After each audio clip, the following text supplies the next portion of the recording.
Okay, well, thank you so much, Anna, for having me. So Anna and I actually met earlier this year at an event locally, too far from each other.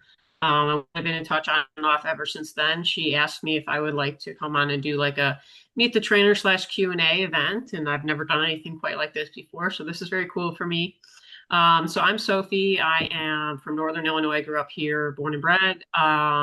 I have a small business called Principal Dog Training. So I primarily work going to people's homes doing one-on-one private lessons, but I also have expanded this past summer to doing like group classes. So that would be at a small shop that I work out of. Well, I shouldn't say work out of, renting the space really in northern Arlington Heights, Illinois, called Bark Barbecue. And so I teach adult basic classes and then also puppy class. Um, I also host puppy socials and other events there, like game night and other fun things. My goal as a trainer is to always continue to develop and learn. One of the reasons I got into this industry is not just that I enjoy working with dogs, but I like helping people too. I think that I believe very firmly you cannot help dogs if you don't help people. If ultimately, if you want to make a difference in the lives of dogs, you have to be compassionate, open, curious, and wanting to connect with the human element of things as well. So being a business owner is not my natural state. It's kind of something I fell into as somebody who had worked as a trainer for others in the past, but wanting to go out on my own and having a little bit more flexibility of what I can do for people and being able to go into people's homes as opposed to just working out a facility. Um, so yeah, I've been working with dogs, gosh, since I was a little kid now, and I'm in my mid 30s now. So it's been a lifelong passion for me, but constantly, wanting to learn more and continue to grow. I'm actually attending a large conference that's going to be a 4-day event in Schaumburg, Illinois. I'm going to be attending that in October this year. So I'm going to be working around a lot of veterinarians, behaviorists, trainers, dog sports specialists, and rescue and shelter work to continue to always expand my knowledge, collaborate with others, and like I said, this field, one of the reasons I love it so much is that there's no ceiling. There are always new things coming up, new methods, and people you can learn from. So I'm a permanent student, but I love it. So that's a little about me, my background, my why, and who I am. And Great. thank you so much for everybody to joining tonight. This is a very cool opportunity for me. Thank you, Sophie. You're Great. welcome. Thanks, Sophie, so much for that awesome introduction. Now I'm excited to announce I'm going to be debuting our first feature that we're going to be talking about today, and it's related to our Q&A and education materials that we're going to talk about today. And I'm going to show you guys a little bit about Petwrk. If you don't already have an account, just out of curiosity, let's make sure everybody can use the chat and everybody's engaged. If you do have an account on Petwrk already, go ahead and post that in the chat. You can say, like, I have an account. If you don't, you can say, I don't have one, but I'm interested. Or you could say, I don't even know what that is. So I'm going to go ahead and share my screen and show you guys a little bit about what you might be missing out. Even if you have an account, you might not see all the features. So if you can see my screen, just give me a quick thumbs up. Yep, yep. All right, awesome. So this is Petwrk. The really cool thing about Petwrk is a lot of times we get a question like, oh, why not do that on Facebook or Instagram? Like, why not have like a group or something on social media? Well, a few things. One, this is free to use. Also, there's no big company behind it. It's a small, local, women-owned and minority-owned business. And we have a lot of really cool features, and it's social media for social good. This is my dog, Helsinki, and her profile. You can match with people. We get a lot of questions like, is matching for dating, or what is matching? Are you trying to match my dog with another dog? And these are all great questions. And actually, really, matching is what you want it to be, which is really cool because that's not the case in a lot of applications. When you're able to match with people, you can go over here. Oh, look at my match today. It's Principal Dog Training. And then you get to like or not like the person. I recommend you like everyone because our matching is just based in meeting people in your area. And you can match with animals of the same species that you have or others. So you get 3 matches a day, and that's what's on the match page. We're also doing events, like this event here. And on top of that, we actually will be releasing a nationwide event schedule later. So that's another feature that's coming. We have the pet leaderboard, which has random pets. If you think your dog is the cutest dog in the world, then your chance to be featured is right here. There's no other competition nationwide that lets you feature your pet. And the really cool thing, and I'm going to close this screen so you guys can see this well, is that when you like the pet, money is actually donated to animal shelters on your behalf. And then we have this pet leaderboard. We have 459 different pets represented so far on Petwrk, and we hope to have more joining us as well. The other fun feature we have is our forum, in which you can actually sort by topics. And in addition, we have a new feature which we're calling our pet memorial tag, which is offering the opportunity for you to highlight your animal after they've passed away and gone on to heaven. And so you can create an opportunity for you to light a candle, make a post, and honor them virtually. In addition, we also have this blog where you can read some additional information, and this also goes to our newsletter. And if you want to be subscribed to our newsletter, let us know. We also have a pet storefront with exclusive partner deals where you can then get a discount and support local businesses. This is an example of a partnership we have with Blue Sky Pet Products, which actually supports young entrepreneurs and creates a girls entrepreneurial program. And she makes handmade dog bandanas. Here's some photos of what she makes. She's only 12 years old.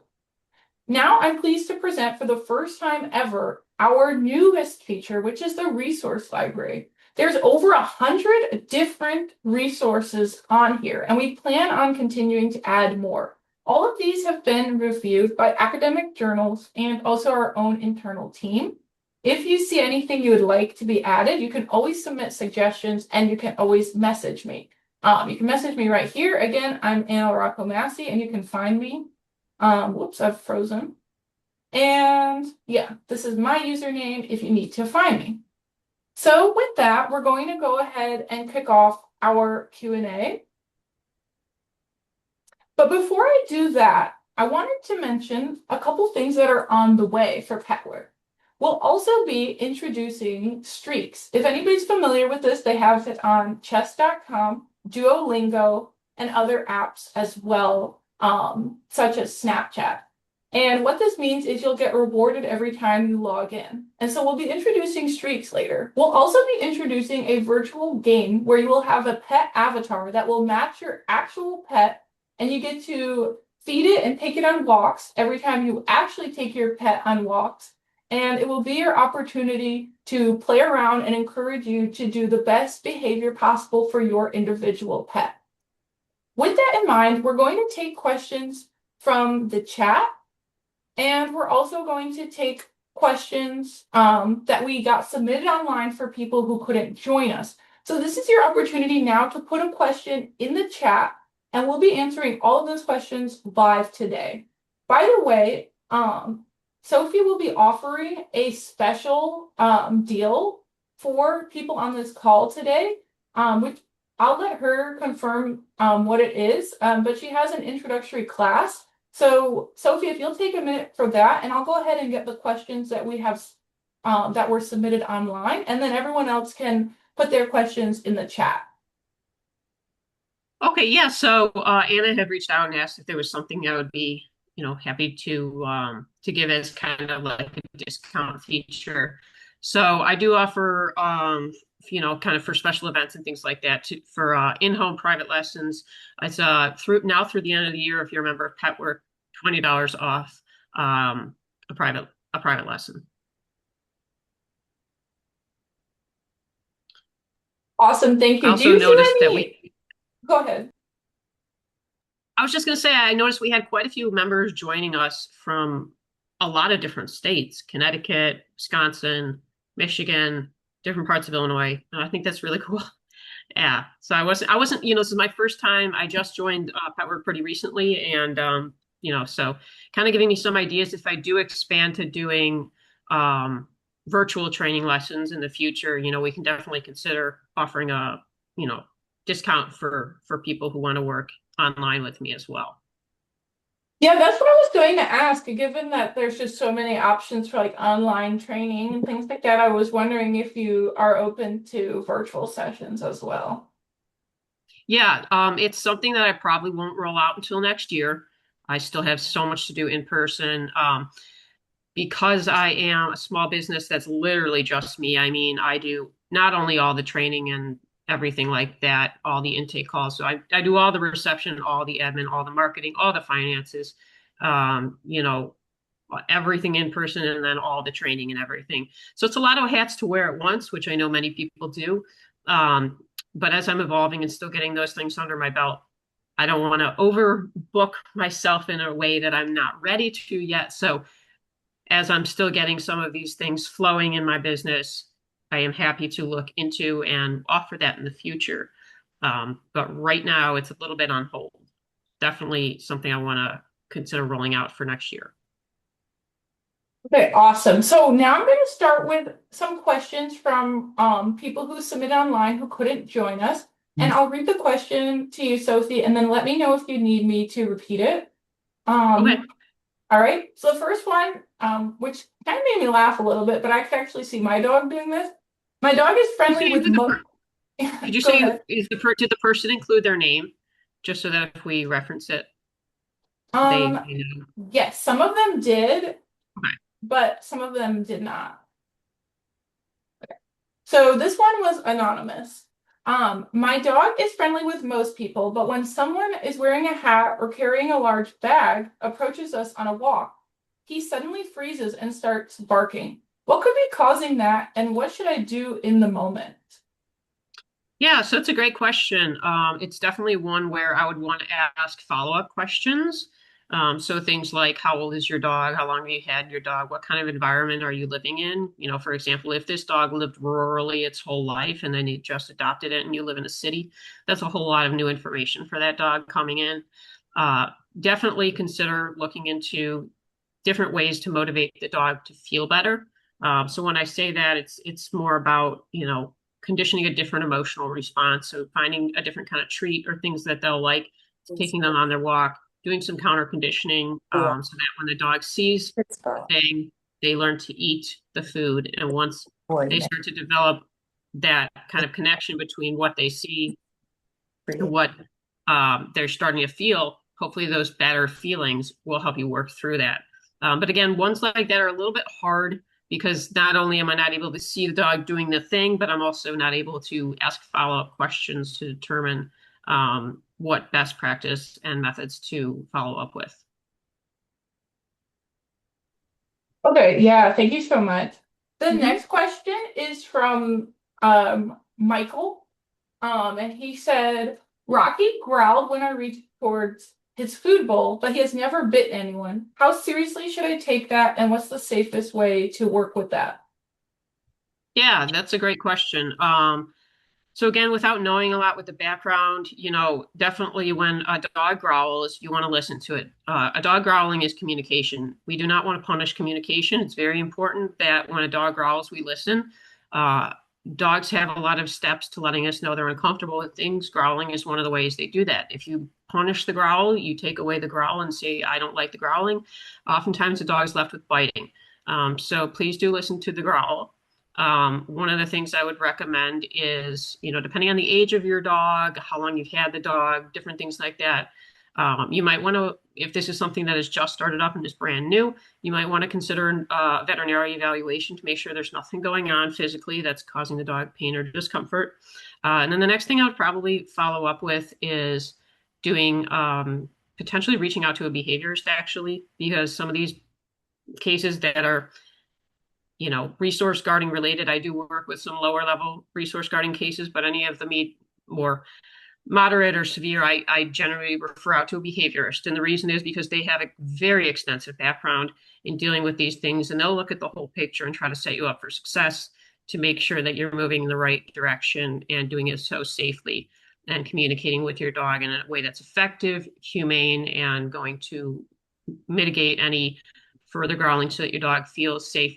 A lot of times dogs will growl over a resource when they feel that they may lose that resource. So you want to find a way to help the dog feel like you're not going to lose that. You're going to be okay. And then if you do ever need to take the dog item from them, that behaviorist can come in and work with you and help you figure out a plan to do that so your dog feels safe to back up from the resource and you can take it or trade with them or something like that.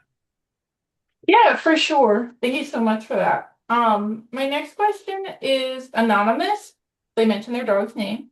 When Bella gets scared, she hides under furniture and won't come out for treats. Is it better to try to comfort her, leave her alone, or try to encourage her in other ways to come back out?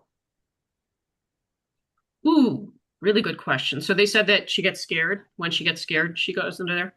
And they didn't say what Yeah. specifically scares her. Yeah, that's what I was going to say is it kind of depends on what. Um, it's what it comforting her, unlike a lot of people think, won't necessarily make it worse. So you cannot, make an emotion worse by offering the dog a way to feel better in that emotion. It's kind of like if, you were terrified of something and I offered you a piece of cake, you're not going to be more terrified, right? That would be quite odd. But for a long time, we did believe that, giving the dog comfort in moments of fear was going to make that emotion stronger, which we have learned is not true. So if the dog is willing to come out close by and eat something, if you can reach under the couch and feed the dog something the dog likes, and the dog is willing to eat it, it'll give you kind of a general litmus for where your dog is. If a dog is in a space emotionally where they are not willing to eat even like their favorite thing, that's telling you your dog is pretty uncomfortable. So again, without having a lot more background, um, it's kind of hard to give you, a more definite path to go towards. But that's what I would start with is thinking about will your dog eat in this situation?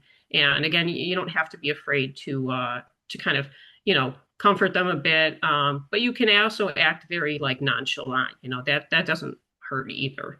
Doesn't mean you have to get down there and ooh and ah them for 45 minutes. Sometimes putting on some nice classical music can help.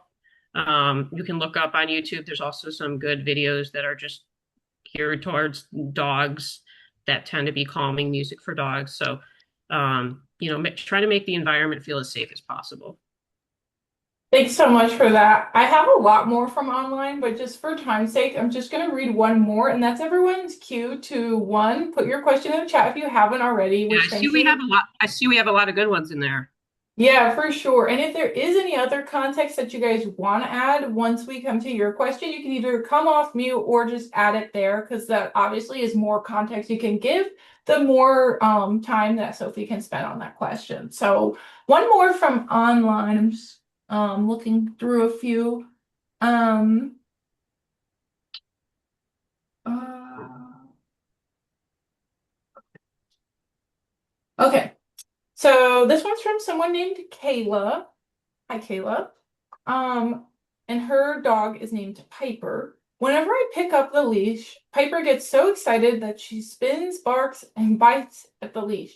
How can I teach her to be calmer before walks, if it's even possible? Oh, great question. Yes, possible. One of the things you can do is before your walks, make sure you're not getting your dog really excited. So sometimes I'll go into a client's home and, they want to work on that kind of thing, or they want to work on, leash pulling skills. And I say, okay, let's go ahead and take your dog for a walk. And they go, Charlie, you want to go for a walk? You ready? You ready? You ready? And so don't add to the excitement of the emotion accidentally. A lot of people do that without even realizing they're doing it. So just doing it as a calm approach, not adding any additional value to that emotion. The other thing you can do is start grabbing and walking around with your leash around your house. At times, you're not going to walk your dog. That doesn't mean you have to walk around with it for 20 minutes, but you could pick it up, just take it in the kitchen, put it down somewhere else. So you're generalizing your dog seeing that when you pick up the leash and you move the leash, it's not necessarily going to lead to the thing you want to do. And same thing with your dog's collar or harness or other things. You can also spend time just grabbing the leash and the, what whatever other equipment you may use, and just sitting on the floor, in another part of the house, sitting on the floor in front of the door and just petting them and stuff, so that we're, again, kind of taking the motivator and that excitement away from the cue, which is you picking up the leash. So dogs will often have a very strong conditioned emotional response to cues in their environment, especially things that are valuable to them. Like oftentimes a walk is very valuable. So working through that so you can bring your dog's hyper arousal, that's kind of what it's called, down, especially if you notice dogs biting at the leash, that's usually a strong sign that the dog is like really over threshold and can't think clearly. And once your dog gets more comfortable with that, using some treats and just very calmly scattering them on the ground, practicing putting the leash on and taking the leash off. So again, you're creating a different event, if you will, than the one you're experiencing now for your dog. Thanks so much for that. So to save time for everyone's questions that are in the chat, and thank you guys so much for your participation, we'll go ahead and shift over there. So I'll start for the first question, which is from Joe. My question is, how can I better motivate my dog to walk? Sometimes she likes to sit down during walks, and it's difficult to coax her to continue. Good Okay, yeah. question. How old is this dog, and has this dog always been exhibiting this behavior? She's 6, and I would say, yeah, she's kind of always a little moody around walking times. She's a little what around walking times? Like moody. Moody. Okay. Yeah. Can you expand on what you mean by moody? Is she, she's, what is she? What Oh, breed is she's a she? husky. Yeah. Okay. And yeah, so we'll start walking maybe, I don't know, 100, 200 feet. She'll just start tugging on the leash and just not want to move. And then sometimes she'll even sit down. Okay. Um, Yeah. and then that's usually a good time to either stop or kind of see what she's doing. Like Right. sometimes she just wants to eat like a bit of grass or something, Okay. or continue. Is this something that has started within the last year or two, Um, I or is this? I believe it's, yeah, within the last year or two. So it's not like a brand new behavior. Correct. Yes. Okay.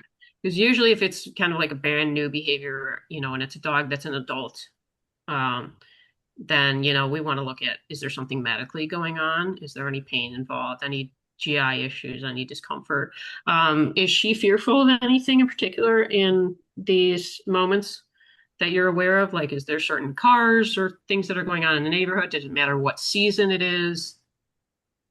Um, Nothing I can discern, at least. Okay. And is it happening when you're walking away from the house or when you want to kind of finish the walk and go back towards the house? Or is it It's usually away. when you're walking away from the house? Okay. Yes. Yeah, so I mean, it's definitely an interesting question. She could be, feeling some discomfort. Maybe she had a bad experience at a certain point in the neighborhood beyond there, and she's saying, not really comfortable with continuing this. Have you tried crossing the street or doing anything like that? If that's an Uh, option in your neighborhood, and how does she respond to that? yeah. We do cross the street. So she's usually pretty eager. Like once she starts crossing the street to hop onto the other side with grass. But sometimes she'll like still even pull then as Pull well. backwards to go towards your home? Yeah, correct. Okay. Yeah, that's definitely an interesting one. Hey, do you ever take any food or treats with you or anything like that? Yeah, sometimes. And she is pretty treat motivated. Mm-hmm. Yeah. If you just let her sit there, does she sniff? If you Um, just kind of relax the leash, does she sniff? Does she it, just sit there? Does she it's try to more run home? she like kind of looks backwards. Like she'll turn Okay. sideways to get like Yeah. better, uh, yeah, like traction, I guess. Okay. And then is she just pulling to go home, or is she like stopping because she's like maybe saying to you, "Hey, I want to observe this environment a little more. I want to get some more information. I want to sniff." Yeah, it's kind of like pulling to go home. Okay. Yeah. So yeah, I would maybe explore even putting her in your car and maybe driving her to a different spot, either, further down your neighborhood and see how she does then when it's away from your house to give you some more information, on how she's feeling.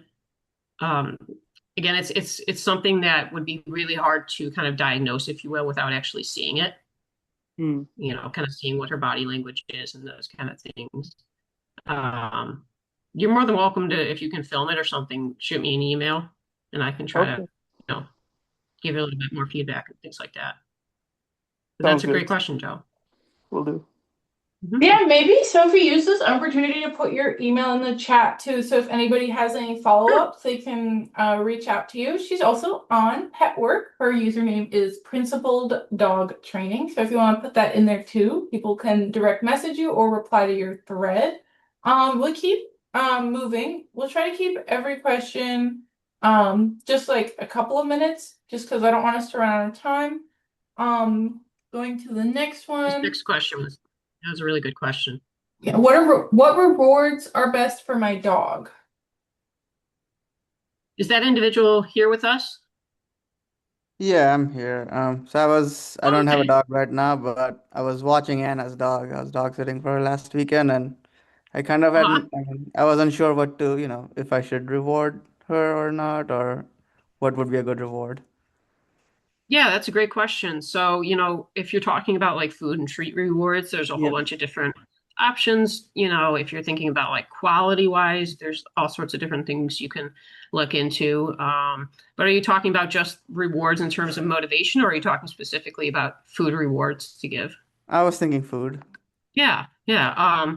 So if a dog is willing to work for, if they're fed kibble or something like that, like a dry food, if they're willing to work for that, that's fantastic because then you're not adding too much more to their GI tract or anything going on in their system. You're also have the ability to potentially pull some of their calories from one of their meals and use that as a reward. But by all means, you can look into other treats and things like that. Hold on one sec. My dog is playing with a fly. Very ironic timing. Summertime, we've had a few windows open when it got cooler, and he thinks the fly is great, but okay, he's fine. Um, but so yeah, I mean, I really like a lot of trying to gear towards more of the natural stuff that's not got too many preventatives in it. I try to look for things without a lot of byproducts, things from China. I try to avoid corn, wheat, and soy when possible. I mean, if you give a small amount of that to a lot of dogs, it's not a big deal, but some dogs develop, and not to overstep, I'm certainly not a veterinarian or a nutritionist, but I have kind of worked in that field in the dog food business. And some of those things can give dogs some irritations and skin issues if they're too filled with carbohydrates. So I do like to use more of like, if possible, something a little more meat based.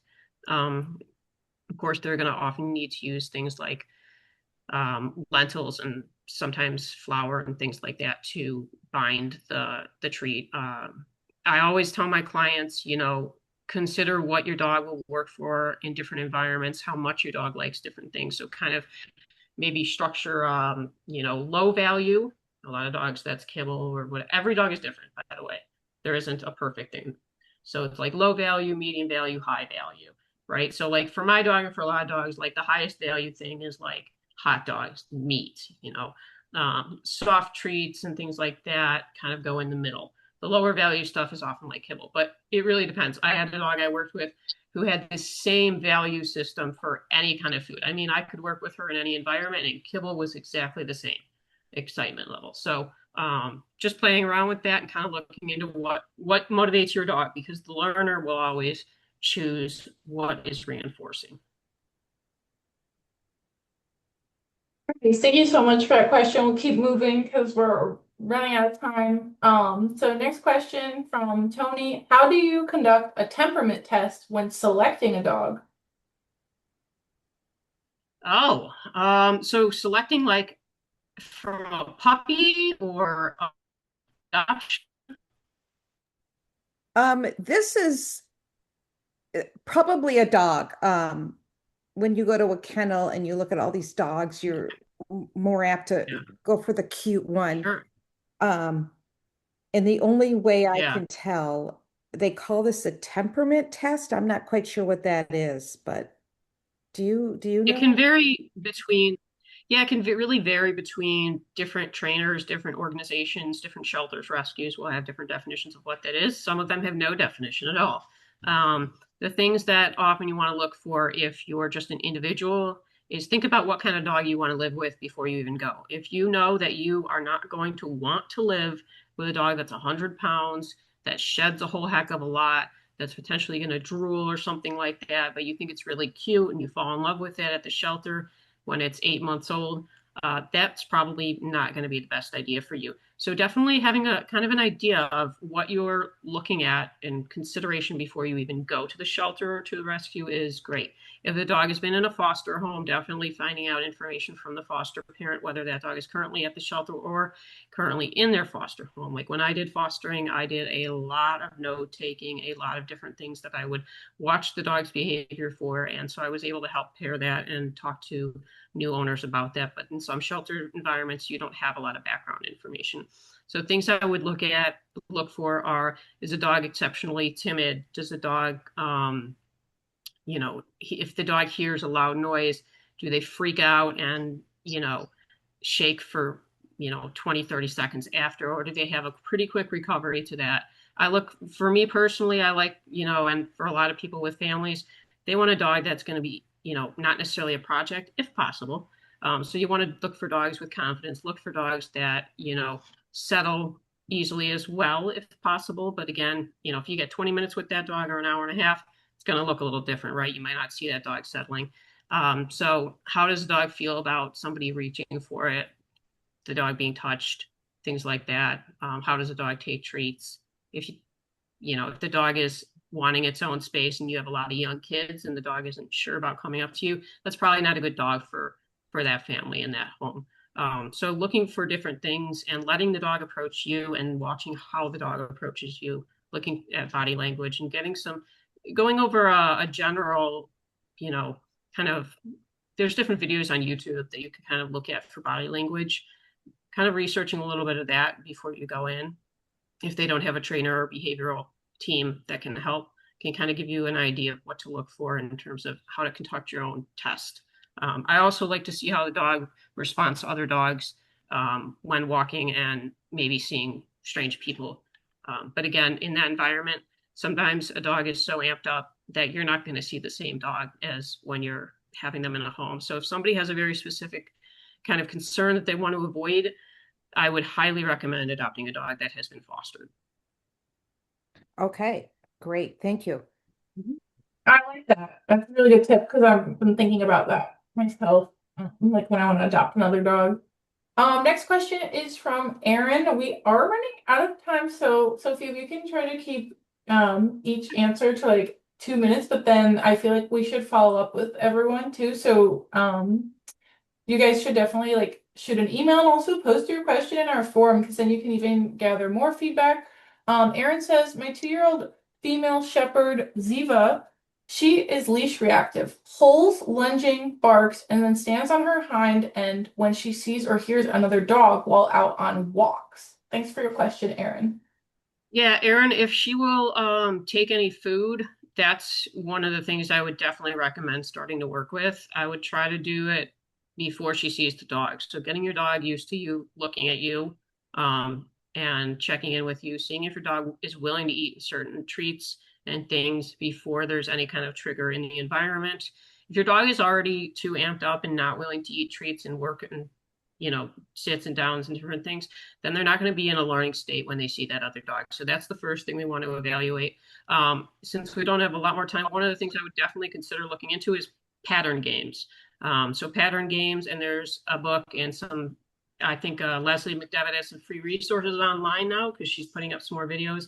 She wrote a book called Control Unleashed, and it was originally, well, I won't get into what it was originally for, but basically she's a phenomenal trainer that's put together a lot of different resources that has helped out a lot with changing the way a dog feels when they see other triggers in the environment and helping them orient back to you. I see Aaron's brought the dog, and if you are talking, we can't hear you. My speaker should be There on. you go. Yeah. Yeah, I got her when she was over a year old, so I have not had her that long. I've only had her a year. Um, Fortunately, the people I got her from told me she was socialized, Mhm. and I found out on the first walk that she was not. Um, she heard little dogs barking and she lost it.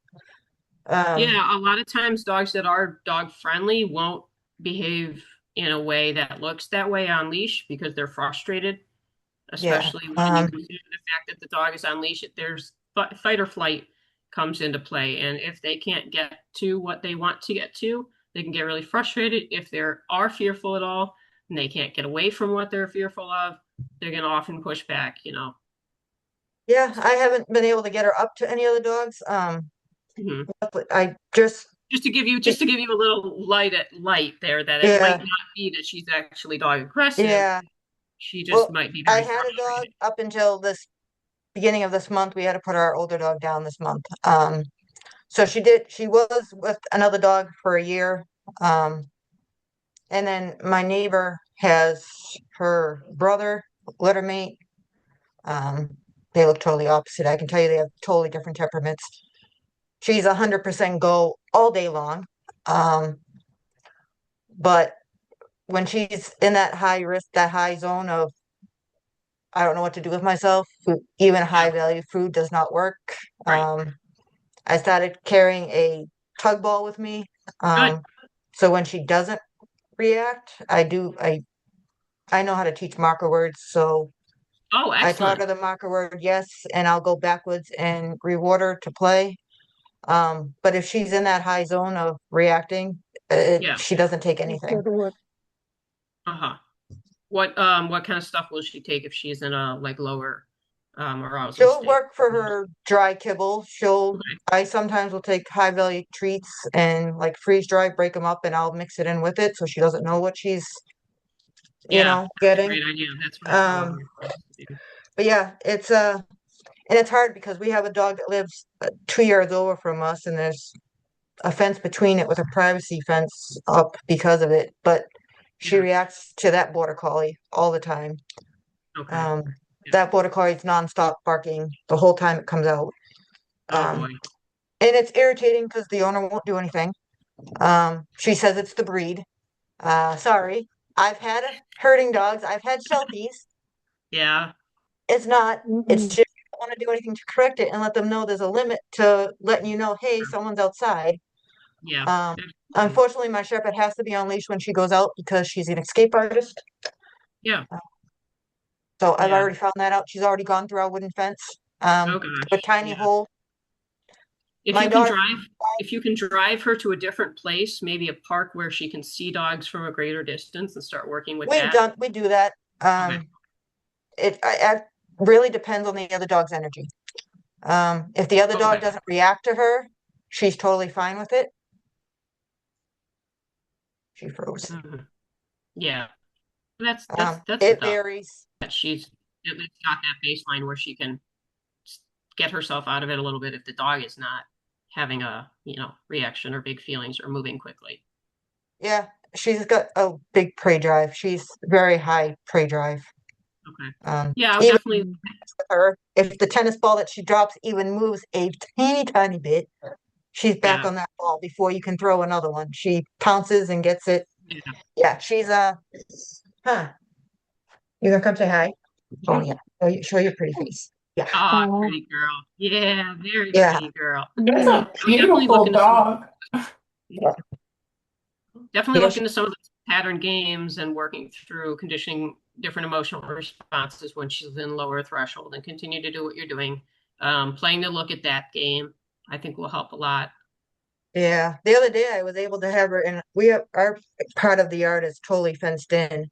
And I was out playing fetch with her with the chuck it and I had her going for a while, so she had already been out, but surprisingly the dog came out and was barking and she actually ignored it and continued playing ball, which doesn't always work. Oh, good. Doesn't always Yeah.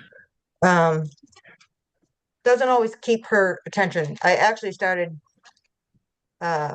we have another dog across the street that doesn't bark as much, but it was barking just enough. And every time the dog would bark, I would actually throw treats on the ground and reward her when she didn't react.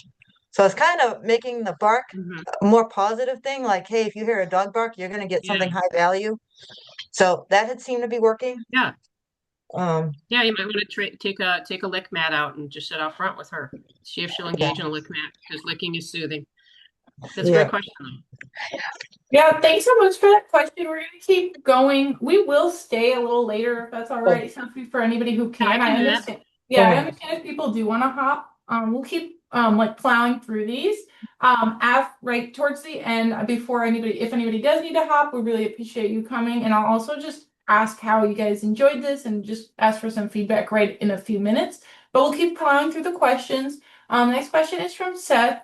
My dog is getting older and she's very skittish and becoming afraid of a lot of things, especially on walks. Is that normal for older dogs? Is there any way I can make her feel safer when out walking? Yeah, that's a very interesting question. The first thing that I think of when I see that getting older and becoming afraid of things would be underlying health concerns. So you definitely want to rule those out. A lot of times it might not even be your regular vet that can do it. She could have some underlying pain that you might have to see a veterinary rehab specialist, even seeing neurological things. I don't know how old the dog is, but if you don't have a senior blood panel being done annually or every 6 months, I would definitely consider looking into that. Um, we can't really do as much with training as we'd like to as humans if we don't address underlying health concerns, right? I mean, if you're having a terrible day and you're just feeling like crap, but you're, walking up to a checkout counter and people say, "Oh, how are you doing?" "Oh, I'm good. How are you?" But, you get in your car and one person, gets in front of you a little bit and then you explode. You were hiding it, but it was still in there, that pain. Dogs don't hide it as well as people do in terms of you know that they're not going to necessarily explode, but it's still in there necessarily. It's just going to come out in smaller ways. So when we see things like this where there's behavioral changes, especially when it comes to anything like fear or aggression. Now, if your dog was getting more happy and excited, then I wouldn't worry about it as much, right? But we're talking about emotions and changes in behavior that don't feel good to your dog. So my first suggestion would always be ruling out and or addressing any underlying medical conditions. So I wouldn't necessarily say it's normal. Yeah, thank you so much. We're going to keep going. If you have follow-ups for that, you can always just post it on Petwrk. We're going to encourage everyone to post your questions there anyway, because other people might have those same questions who couldn't join us. And that'd be great if you guys can do that. Next question is from Sue. Thank you so much for joining us and welcome, Sue. My dog jumps on me and bites. Even if I'm sitting, he does it. I've done the knee thing or turning around, he still bites. He has been biting since a puppy. I'd also be curious, and maybe Sophie has the same question, how old he is now. Yeah, that was going to be my first question. So how old is this dog right now? You are You're muted, on mute. but you Yeah. can put it in the chat if you want. Oh, there you are. Hi, he's 7 months. He's 7 months. Okay, so Yeah, he's still a puppy and he's yeah, still teething. He's still teething. Yeah. yeah. Um, Well, he's got pretty much all of his adult teeth now. yeah. They usually don't set into the gum lines until they're 8 to 9 months. So sometimes there can still be additional irritation amongst the gum, even though they're all Okay, there. You're okay, still experiencing teething. He's okay, also, entering late puppyhood, early adolescence. So there's a lot of hormonal things going on there. If you had a okay, dog with a puppy with a brain before, you might go missing for a while and make okay, appearances on some days. I would just continue with management. If you crate your dog, if you have X pens or baby gates you can use.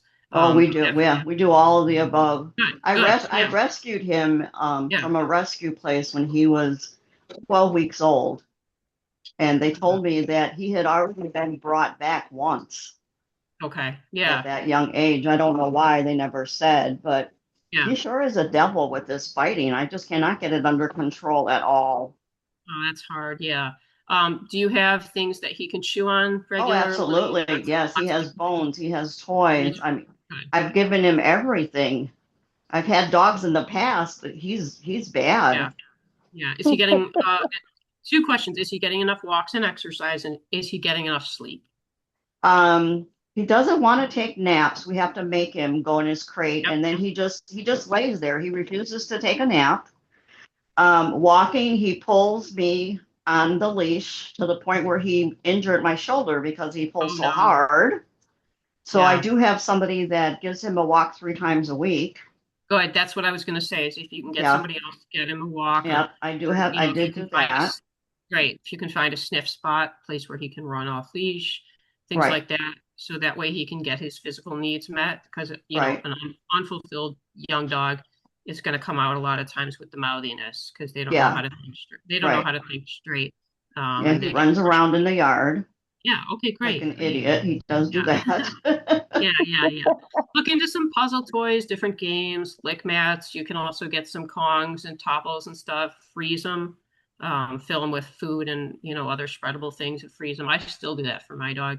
And I don't have the biting issue and stuff, but I just like him to What do you do when he comes at you I would give and him bites you? I mean, he's biting my stomach, he's biting my oh arms. wow. You Yeah, should see my is arms. he allowed on your couch Yes. in general? Okay. I would probably stop that. That privilege is gone until he cannot and control it. So I would put a leash on him around the house, a drag leash, maybe Okay. 3 feet or something. I don't want it to be something you're gonna trip on. Put a drag leash and physically pull him off you and give him a stern kind of a thing that says like, I don't like what you're doing, stop doing it. It's okay Yeah. to tell your dog no or whatever, you know. Oh, you don't Um know how many times we tell him no during the yeah, day. yeah. If you say it too much, it doesn't mean anything. But when it really comes Okay. down to it, he's no, that's it. If he Yeah. can't get his brain, then he needs to take it out. Yeah, I but mean, what he you're thinks going he through just is rules the fairly roost, normal he for a can do lot. what he wants. Yeah, Yeah. He just, absolutely, Sue. Yeah, a lot yeah. of people struggle with it. I think you're in a Hmm. few years, you're going to look back and you're going to go, oh yeah, I forgot that happened. But when you're in it, it feels like it's never ending and I mean, it's the worst thing we in the took, world. But actually, this is going to be funny, but we took him to puppy classes and he failed. He literally failed because he has a mind of his own, and when he's told to sit, he decides to lay down. He won't walk on the leash. I mean, he literally failed the class. yeah, do you feed him kibble? Yes, Yeah, I that's would all get he gets. He gets nothing off the table, nothing. yeah, get him a couple snuffle mats that he can work through and really sniff and forage to Get him help his what? I'm brain sorry. too. Get him what? A couple of snuffle mats. Oh, what is that? So they're designed to, yeah. So snuffle mats are they're made out of usually fabrics, but they kind of mimic the idea of the dog foraging through grass. So they have to slow down and sniff for the food and work for it. Okay. I have a higher active dog too, especially mentally. He's more active. So like I'll feed him his dinners like he rarely even eats his meals straight from a dish. I just put a Okay. snuffle mat out or a puzzle toy or something else, and he has to forage through there. Sniffing and foraging often is also calming too. So it's another thing Okay. you can do to help lower Yeah. his arousal. Okay. Okay. He's done with his food in like 20 seconds. It's gone. Yep, snuffle mat because he needs Okay. to be busy for longer. Okay. Okay. I'll try anything to get him Yeah, under you're doing great. control. I mean, I just don't know what to do with him anymore. I told him I'm going to give him back. Well, Okay. I appreciate it. Thank you. thank you, Sue. And honestly, I have the same problem you did. So just real quick aside, and thank you guys for your patience. I think we're gonna go a little bit over. If anybody does need help, totally understand. And just so nice to meet everybody. Sue, my husky, she just would not stop biting, and I had a bit of a fear of dogs too. And so it was like extra scary. She would like bite my legs. And similar to the leash thing that Sophie mentioned, I actually did that exact thing. So I would put her on the leash, but more than that, then when she did it, I would take her and I would put her, like if you're crate training, I would like, do the crate, but I wasn't because I didn't have access to crates. Instead, I was actually moving her I threw some tables down actually, like my coffee table and several tables. So she had like a pen like Oh, situation. right. And I Hmm. put her in that space and I said almost like, you know what? That behavior does not mean we're going to play together. And I moved her to that pen area because I didn't have access to a crate. I was actually living with my dog in another country, so there was no access to a lot of different Oh, materials. okay. So Okay. I was, yeah, at the time, so I just Yeah. made my own like Yeah, she makeshift has a pen. crate. Yeah, she Yeah, has well, one. even if so then yeah, I would say like after that happens, like with the leash, guide her in there and then just don't even like say anything and then repeat over and over. And I think like that's just a frustrating thing. Actually, my dog was biting until she was like 1 year old, but then she never did it anymore. And actually, like one other thing, I don't know what Sophie's opinion on this is, but I also would put my hand in her mouth and as she would do like not bite my hand. I would actually reward her with verbal praise. And now to this day, I can actually stick my hand in my dog's mouth and I just like shake it around and like she's totally calm with Well, it. But she'll that's bite my hand. She'll yeah, I still was bite gonna my say hand. Yep, she'll if do you that. feel worried about it like that, I mean like after a certain period, you might want to like as it gets less. Yeah. But Well, I have to go in her hand to get stuff out that she takes that she's not supposed to have, like a plastic bag. And I got to yeah, go in there, dogs open are up her mouth, stubborn. and take it. Yeah, they're very stubborn. Try to do the leash technique. I mean, it worked for me, so I can Okay. attest to that. Okay. I appreciate it. Yeah, and thank you so much for joining. It's really nice to Thank meet you, you. Sue. Sorry for taking so long. No, you guys are not taking long. I Don't really apologize. appreciate. Yeah, Thank you. everybody's doing like a like it's really great that you guys are participating so much. It's what we're having this call for, and I do appreciate everyone's patience. Um, and just in case anybody does need to hop, let us know what you like about this call and what we could do in a future session. Like, would you prefer a guided session where we go over different things, or maybe more like networking? So let us know there. I'm gonna go to the next question. Let me see. Sorry. Okay. Hi, John. My question is, how should I approach potty training? My Cavapoo is now 8 months old, and some days she will hold her pee and poo until we go outside, but other days she goes inside several times throughout the day. Great question. Yeah, I see this one fairly common with a lot of clients. Um, is she first thing I would say is how frequently is it well, it says it looks like let's see real quick. No, 8 months old in some days. Does she ever go poo in the house? Yes, she will poo in the house. Okay. I was going to say if it's only urinating, then it could be a potential urinary tract infection. Is she on a pretty regular schedule with her eating? Yes, Okay. How many meals per day do you feed? 3 meals. Three meals. Okay. One thing you can consider is going down to two if you're comfortable with that. It might help you a little bit with her timing. Is she crate trained or in a pen or something when you can't supervise her? Yes, she's crate trained. Okay, great. Do you have another dog in the house? We do not. Okay, good. Then there's no chance that it's another dog. So, eliminating that is important. So yeah, do you have, well, to make it as brief as possible, because this is something that we could go on for a long time with, but one thing I suggest to a lot of my clients with young puppies that are having issues with housebreaking is start a log of when you take the dog out, did the dog go to the bathroom, when you fed the dog, and does she usually eat all of her food in one meal?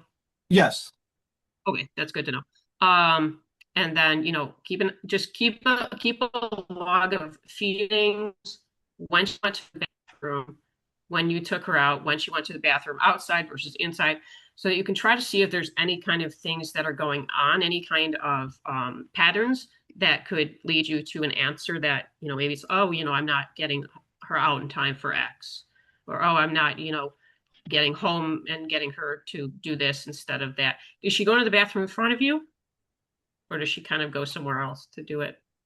Um, Both. Sometimes if I happen to be in the room, she'll go in the room, but sometimes she'll go in another room and do her business. Yeah. Yeah. So it's a lot about frequency of taking them out. If you're taking her out, make sure that, she's not getting to play and do a lot of other things before she does her business.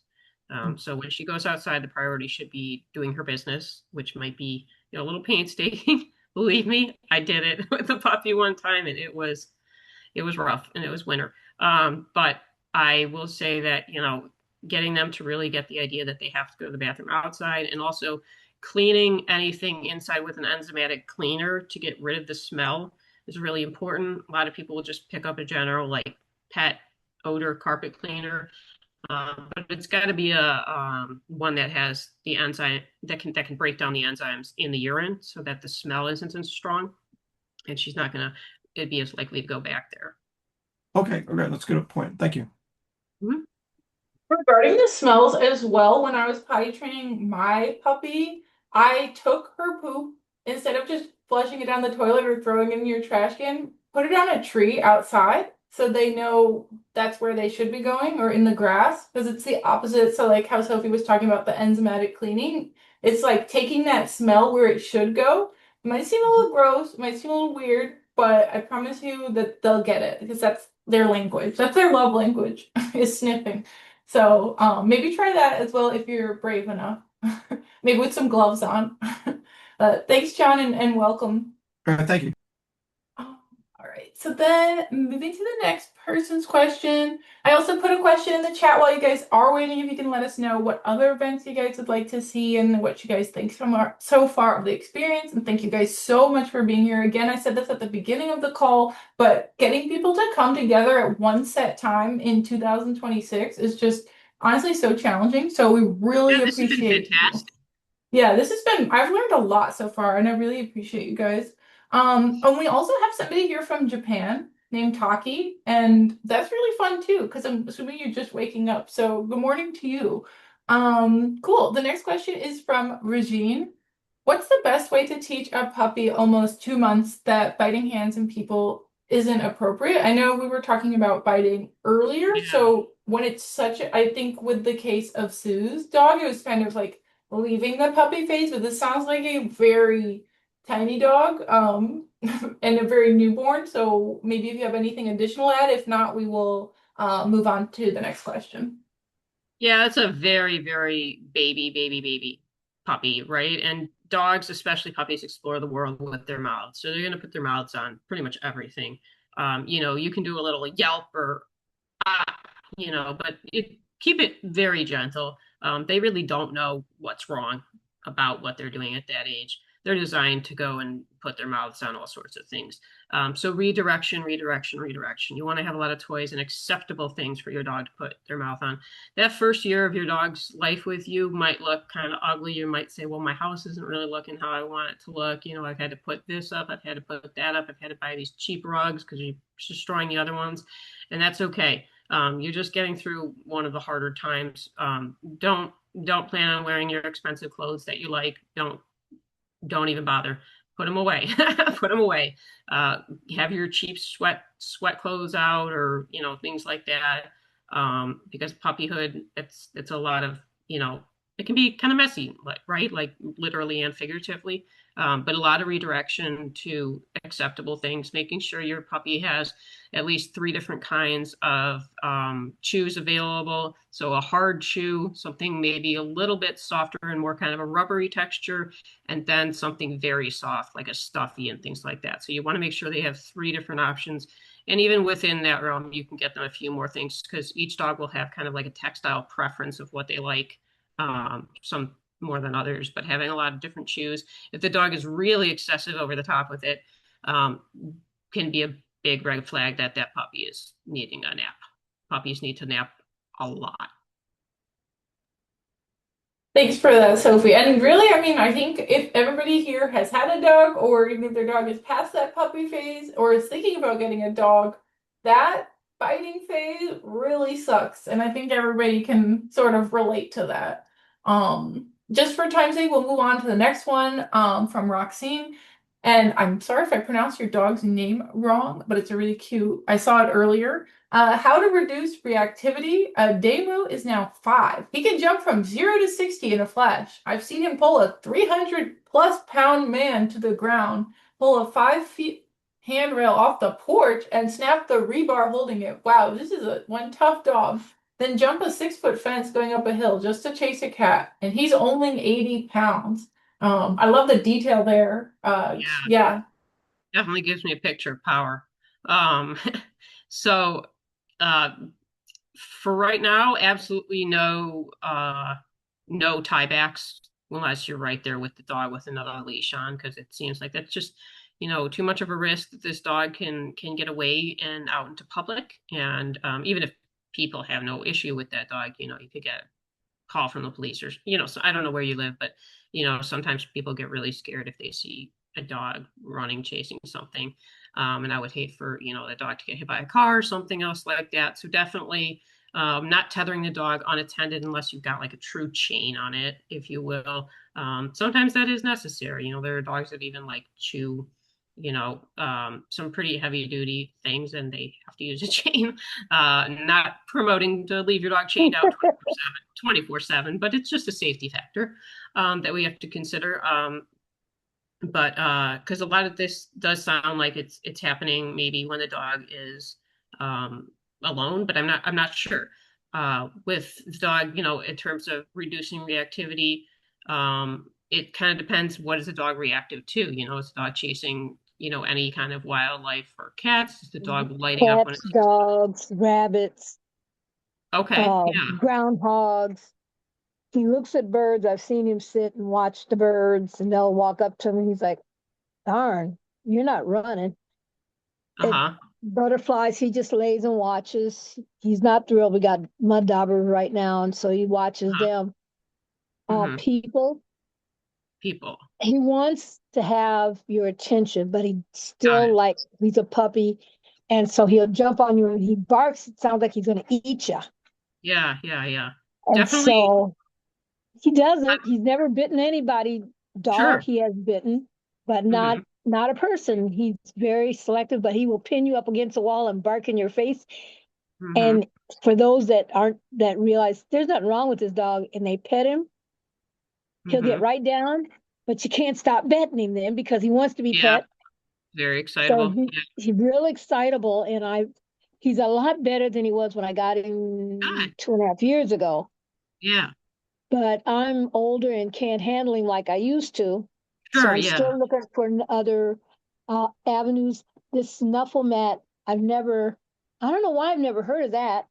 Yeah. We Snuffle tried the mats and lick Kong and mats are didn't like it, but Yeah, I'm snuffle going to mats go and do lick that mats are an one. option. You can also use a lick mat and put different things in it and freeze it. It makes it last longer. For a dog like Oh, okay. yours, making sure the dog does have outlets to chase things. So maybe looking into getting a flirt pole. It's kind of like a giant cat wand that the dog can chase. Oh, And then looking into things like Simone Mueller, I could be butchering her name, but she has a program called Predation Substitute Training.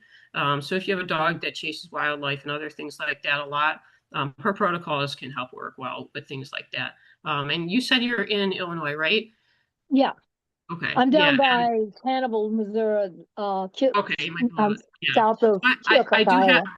gotcha. Yeah. So, I mean, if people want to email me or ask either on Petwrk or if you're on Instagram, a lot of times can get to direct messages a little faster sometimes than maybe checking on Petwrk, since my phone right now won't let me download another app. It's just my phone is overflowing. So, Yes. so I forgive me, but I can also find trainers in different parts of the United States that may be able to actually come and help you in person. So Okay. And you after you said flirt one, then you said there was someone yeah, yeah. So Simone Mueller's look up predation substitute training. I'll put it in the chat. stations.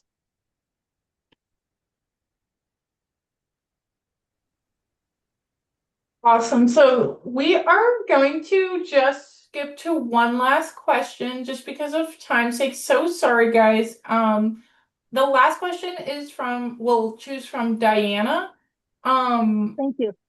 yeah, thank you, Roxy, for joining. It's really nice to meet you. Your dog is really cute.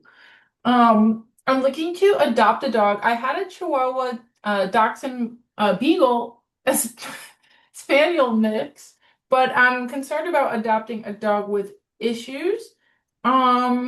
Yeah, Diana, if you wanna also speak a little bit more about that, like what kinds of issues are you worried about? And then we'll close with her question. Again, while we're listening to Diana, if you guys can let us know what you would like to see in future sessions. And again, I'd encourage everybody to also Check out Petwrk. If you don't, I'll drop a link. And let me know if you have any questions about that as well. Yeah, Diana, if you want to add a little bit more context there. Yeah, sure. So my dogs, I got them when they were puppies, especially the Tweenie, Spike. So he was spoiled rotten, but the other one was from who was a rescue, and so he had a little bit of fear, just but very minor things that he got over very quickly. But a lot of the dogs that that I read about in the shelters or adoption agencies, there's reactivity, nervousness, and I just don't want to get into a situation where I can't help them. Yeah, that's absolutely understandable and very, very reasonable. Um, I would say looking into definitely an organization that fosters is very Foster to important. adopt. Yes. Yeah, yeah. Yeah. Um, is that and if you can also potentially look into a situation where the dog has been fostered and then you also may be able to say, hey, I want to foster to adopt. And that Right. way, maybe you can see if that dog will fit in well to your household, learn who the dog is over the course of, let's say, I don't know what the organization will allow Yeah. before they put the dog out there for everyone else. But if you can say, hey, I would like to try for 4 to 6 weeks, kind of get a real feel for what this dog is like, how this dog is going to fit into my lifestyle, what this dog's true temperament might look like, which of course, a lot of times you're not going to see until the dog is closer to 3 months in your household. But that I think is probably the best way if you do want to go, the adoption route. And a lot of people think, oh, you got to save all the dogs. Oh, you should just adopt this one, adopt that one. And the reality is that's not fair to people. People have a right to be happy with the dogs they live with, and people have a right to be a little picky, because human happiness matters too. Okay, we can't just center the dog as much as we have good intentions to give homes to all of them. We have to live our own lives too. Yeah. And so, I think And that's you have very to important. see how long it takes for them to decompress and feel Yeah. trust. I mean, some of them are they're in fosters and they say they're wonderful. And actually the person who left Mhm. them at the shelter had really a lot of negative things to say. And the foster's like, wow, this dog is actually quite good. Sure. So yeah. Yes. Yeah, some I know some of them said if you adopt or if you adopt the dog rather, then you have 12 days in case it doesn't work out, which Okay. is really fast. And then some Yeah. say you can't, they won't go if the dog's already in foster, it's not going to go to another foster. But it just depends on the Right. Yeah. You want to try to, you kind of have to look through different organizations and see which Mhm. organizations are going to work well with what you're hoping for. Definitely foster to adopt for either you or finding an organization with a lot of seasoned foster homes is a good Yeah. thing. When I did it, we had a lot of senior foster, or I'm sorry, like, seasoned foster homes. Yeah. And so, we had people that really knew like what dogs they were getting and what dogs, they were going to be adopting out. How Um, much value do you put on like when you first meet the dog and how they, because both of our dogs that we adopted, mhm. they pretty much liked us. They just kind of Yeah. they chose us, they kind of uh they really liked us. Yeah. I was I mean, if you're looking for a dog that's going to be easier than yeah, not, then I would be looking for a socially outgoing, confident, comfortable dog. right. Yeah. If you're walking into a situation, you thought the photo online was really cute and you fell in love with the biography, but then you saw the dog and you saw it was a little fearful or tense or apprehensive and stuff, it's okay to walk away from that situation and say, this Right. might not be the right dog for me. Because as much as they try, rescues and shelters are trying to get dogs into homes, but that doesn't mean that your home is that home or, that you have to feel badly for walking away and saying no, that's perfectly Yeah. okay. Yeah. Well, I'm kind of old school. I kind of think the dog kind of knows who they want to go home with. I don't know if that's fair, but that's how my dogs were. But they were Yeah, really sweet dogs. I've heard a lot of that, but I've heard a lot of everything else. I've heard of Everything dogs else, that went yeah. into homes and, after a year, that was their dog's sole dog, but they couldn't they had a hard time with the dog for the first 4 or 5 months Is that or right? whatever. Yeah. Yeah. Yeah, yeah, yeah. You just hear the romanticization ones a lot more because people talk about them more. So, Yeah. but there's a lot of stories out there with Yeah. different endings and This and has been really great. Thank you so much. I appreciate it. I'll come No, back. I'm you're in fine. Canada. There was nobody in Canada on the website. And I look, Oh, okay. Few people. Shoot me a link. We do have a few people in Canada, actually. There's one person in Ontario state, but I don't know where. Her name I'm in is Toronto, but Ontario's big. We call them provinces. You have Yeah, states. exactly. Yeah, Yeah. Ontario's big. Right. Well, Yeah, you my get everything from the city where I am to the farmland. It's well, huge. if you look at my pick, my A Martino, I've got a cottage up there, Bear Lake, and I'm from Canada. And Yeah, I see your Canadian flag. we support Canada and we love you. I don't care what the other party says, but we love Canada. So Right, we I'm do gonna love spend all my vacation and my money there this year. So Well, your money will go far. yes, you guys So rock. it's a good deal for you. Yeah. Yeah. Yeah, well, we actually, although most of our stuff for Petwrk events wise is geared nationwide, we do have several members. Like we have somebody here joining from Japan. We have somebody from Australia who joins a lot. So welcome from any country. And Yeah. thank you, Diana. Hope we see you all on Petwrk. We would like your feedback in the chat. I know a lot of people have dropped. But and I know we accidentally originally planned this to be dog and cat, and then we were thinking we need to come back for the cats because we thought the dogs would take too long. I know that Rima also posted a question about having her cat go on walks, and so I don't know if anybody has any feedback for that. So I thought I would open it up to either Sophie or the group. I also wanted to mention Diana. Well, actually. I know you just said you were in Canada, but somebody mentioned that the shelter here has like a 30-day, you can take it back after 30 days. So maybe look around your local area to see if any of them would take back the dog as well, just in case that's an option where you live as well. So yeah, I don't know if anybody has any tips for taking your cat on a walk. But I will mention this. I have a friend who did that and she ended up getting one of those backpacks because she wanted to like take it out at certain places, but also like carry it to that place. Like my friend lives near the beach, and she was able to take the cat and put it in a backpack and then take it out later. But yeah, I don't know if anybody has anything to add, and if not, then we will conclude for today. Yeah, I saw there was somebody named Ritu. I tried to answer Ritu. I'm terrible with names, so I apologize. I think she might have hopped off, but I tried to answer that question. Um, so if she does see this, I said lots of management, gates, crates, etc. Go slow for your cat and dog introduction. And then as far as her follow-up question, do you recommend behavioral training in the home or at a business? For what you're looking for, definitely in home. You got to have somebody on site to see things in person. That's super, super important. Cat escaping, it really depends on the cat. I find that the younger cats tend to acclimate better. And I say this as somebody who did have cats that went indoor and outdoor when I was younger. You want to get a quality harness. Really important that you get a quality harness that your cat really can't slip out of. I would also get a martingale collar that they make for tiny dogs and put a back clip on it in case somehow they get out of one, they can't get out of the other. Yes, it might strangle your cat for a second, but you're not going to lose your cat. And then just slow acclimation like you would with a dog.